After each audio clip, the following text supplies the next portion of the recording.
तर नमस्कार मित्रांनो, आपल्या सगळ्यांचं स्वागत आहे मॉडर्न डॉक्टर युट्यूब चॅनल. तर तुमच्या मुलांच्या काही कमेंट्स होत्या की सर अॅनाटॉमीचा व्हिडिओ येत नाही, काय नाही अजून. तर तुम्हाला सांगतो की जसं तुमची एक्झाम चालू आहे तसं आमच्या पण एक्झाम आहे, तर आम्हाला पण अभ्यास करावा लागतो. तर तो वेळ काढून सर आपण आज तुमच्यासाठी अॅनाटॉमीचं पेपर प्रिडिक्शन करणार आहोत. तर कुंदन सर तुम्हाला सांगतील की पेपर कसं लिहायचा, काय काय नाही, आणि पेपरमध्ये काय क्वेश्चन इम्पॉर्टन्स येणार ते. जसे आपण याच्या अगोदर पहिले क्वेश्चन्स पेपर आपण प्रिडिक्ट केले, तुम्ही बघत जा. पहिल्यापासून आपण जे पेपर प्रिडिक्ट केले ते मोस्टली 60%च्या वर प्रिडिक्शन आपलं राईट आलेलं आहे. आणि आजच तुम्हाला सांगतोय मी, जो अॅनाटॉमीचा पेपर 1 आहे, जे प्रिडिक्शन कुंदन सर तुम्हाला सांगणार आहे, तो 70% प्रिडिक्शन तिच्यातून येईल. कृपया म्हणजे तुम्हीच बघा. तुम्ही जर करून जाशाल ते तुम्हालाच हेल्प होणार आहे आणि तुम्हाला पासिंग इझी होईल. जर ते मी 70% बोललो, जर त्यातून 60% पण आला, तुम्हाला पासिंग इझी होते. पेपर 1 पेपर 2 मिळून तुम्ही इझिली पास होता.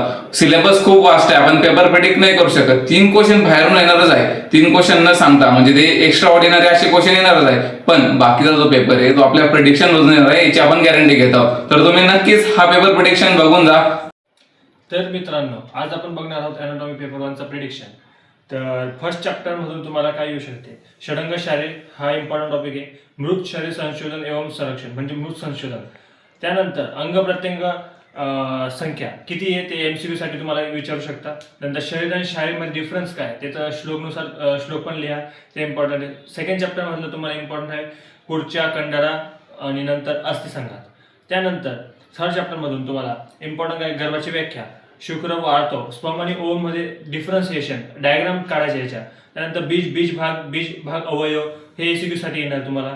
मासिक गर्भवृद्धी हे एलक्यूचं टॉपिक आहे, तर हे नक्कीच वाचून जा तुम्ही. त्यानंतर गर्भ उत्पत्तीची सामग्री काय दिलेली आहे ते सगळं वाचून जा. गर्भकर भाव म्हणजे काय, गर्भवृद्धीकर भाव जे काय आहे ते वाचून जा. तर मॉडर्ननुसार काय येऊ शकते तुम्हाला? Placenta formation, umbilical cord and fetal circulation हे 3 टॉपिक नक्कीच वाचून जा तुम्ही. त्यानंतर अस्थि शारीरमधून काय येणार तुम्हाला? अस्थिचे प्रकार येतील, संख्या येतील, आयुर्वेदानुसार हे विचारतील. त्यानंतर मॉडर्ननुसार काय, फिमर, स्कॅपुला, रेडियस आणि फक्त रीड करून जा कोणते ह्युमरस आणि क्लॅविकल हे MCQ साठी येऊ शकतं तुम्हाला. क्लॅविकल तर ते रीड करून जा. बाकीचे फिमर, स्कॅपुला, रेडियस हे चांगले करा. त्यानंतर पटेला हा MCQ टॉपिक आहे, ते नक्कीच येणार तुम्हाला ह्या वर्षी. इलिया, आता आपण हिप बोन मधून फक्त इलियाक क्रेज घेतले, MCQ साठी येऊ शकते तुम्हाला. त्यानंतर व्हर्टिब्रल कॉलम मध्ये काय येणार तुम्हाला? व्हर्टिब्राचं टिपिकल आणि अटिपिकल, व्हर्टिब्रामध्ये डिफरन्स काय ते विचारू शकतो तुम्हाला. त्यानंतर संधी शारीर याच्यामधून काय येणार? संधीचे प्रकार विचारू शकता, संख्या विचारू शकता आणि संधीची व्याख्या विचारू शकतो तुम्हाला काय. त्यानंतर मॉडर्न मध्ये काय, त्याचे जॉईंट्स विचारू शकता. तर आपण 3 जॉईंट्स इथे प्रिडिक्ट केलेले आहे. कोणते? नी जॉईंट सगळ्यात इम्पॉर्टंट आहे, ह्या वर्षी येण्याचे नक्कीच चान्स आहे तुम्हाला. त्यानंतर एल्बो जॉईंट, अँकल जॉईंट आणि आलाच तर हिप जॉईंट येऊ शकतो. तर स्नायू शारीर जास्त काही नाही, MCQचा टॉपिक आहे, त्यामध्ये प्रकार व स्थान किंवा व्याख्या हे विचारू शकता. त्यानंतर पेशी शारीर म्हणजे हे सगळ्यात इम्पॉर्टंट. याच्यामध्ये 5 म्हणजे LAQला नाही येत हा चॅप्टर, पण MCQला येतो. याच्यामध्ये काय मॉडर्ननुसार फक्त तुम्हाला काहीतरी सिलेक्टेड काही मसल काढलेले ते येऊ शकतात. आता पेशी शारीरमध्ये व्याख्यान प्रकार करून जा तुम्ही. त्यानंतर मॉडर्न मध्ये काय, डायफ्राम मसल नक्कीच करा. Trapezius, latissimus dorsi, deltoid, bicep brachii, tricep brachii. त्यानंतर सार्टोरियस आणि क्वाड्रिसेप फेमोरिस हे मसल जे काढलेले प्रिडिक्ट केलेले यांच्यामधूनच तुम्हाला तिथे मसल येणार आहे. त्यानंतर 8वा चॅप्टर आहे केश दंत नख. ह्यामध्ये काय विचारणार? प्राकृत आणि विकृत स्वरूप काय केश नख दंताचा. त्यानंतर त्यांची उत्पत्ती कशी झालेली आहे हे विचारू शकता तुम्हाला. CNS मध्ये आता हा LAQचा टॉपिक आहे. CNS मधून काय काय विचारू शकता? मागच्या 2 वर्षामध्ये काय स्पायनल कॉर्ड आणि सुपरलॅटरल सेरिब्रम आला होता.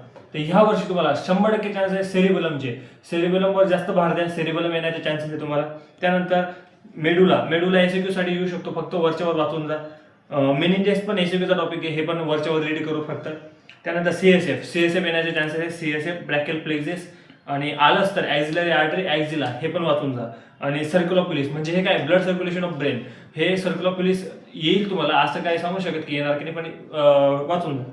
त्यानंतर क्रेनियल लॉस तुम्हाला MCQ साठी येऊ शकता, म्हणून ते तुम्ही त्यांचे नाव पाठ करून घ्या सिक्वेन्समध्ये की 7th कोणते क्रेनियल लॉस, कोणते 7th असं प्रकारे पाठ करा. त्यानंतर एंडोक्राइन सिस्टममध्ये काय येणार? Pituitary Gland, thyroid Gland, पॅराथायरॉइड Gland आणि ॲड्रेनल ग्लँड. तर यांच्यामधून सगळ्यात जर इम्पॉर्टंट पाहिलं तर पिट्युटरी ग्लँड करा ह्या वर्षी आणि थायरॉइड ग्लँड करा.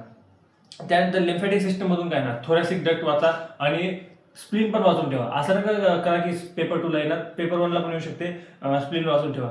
तर हे काही आपण इम्पॉर्टंट क्वेश्चन म्हणून जे टॉपिक्स होते ते काढलेले होते. आता उद्याच्या पेपरमध्ये तुम्हाला सगळ्यात जास्त इम्पॉर्टंट काय, डायग्राम काढणं. तुम्ही तुम्हाला विचारलंय बोन हिप जॉईंट तुम्हाला डायग्राम नसेल येत तरी तुम्ही ट्राय करा की काही ना काही काढून या व लेबलिंग करून या तुम्हाला, कारण डायग्रामला 2 मार्क असतात तिथे. डायग्राम प्रत्येक क्वेश्चन मध्ये एलक्यूला 3 डायग्राम काढा आणि एसक्यूला 1 तरी डायग्राम काढा. उद्याच्या पेपरसाठी तुम्हाला ऑल द बेस्ट आणि थँक्यू.